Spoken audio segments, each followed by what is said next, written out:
راح اتصل بيكم واسوي اي شيء تطلبونه مني. هسه اذا واحد طلب ايفون شو اسوي؟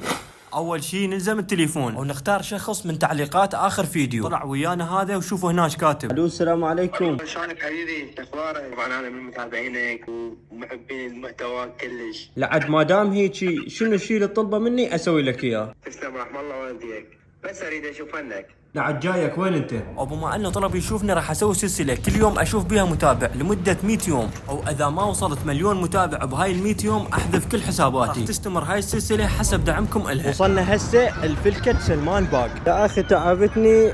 الله يسلمك، محتواك كلش حلو، ان شاء الله تستمر وان شاء الله طب 10 مليون. بما انه هو طالب سادس تعالوا خلينا نغير نفسيته شويه، يلا تعالوا. اكيد ماكو شيء غير النفسيه غير الاكل. هسه يا وحله هذا لو كتاب الرياضيات. عمي انت ايش تفتر وراي بالرياضيات؟ صفنت على المنيو والصدمه الكبيره انه هو يقول واذا ما شبع عم هاي الفقره راح تطلعنا خساره. لا هنا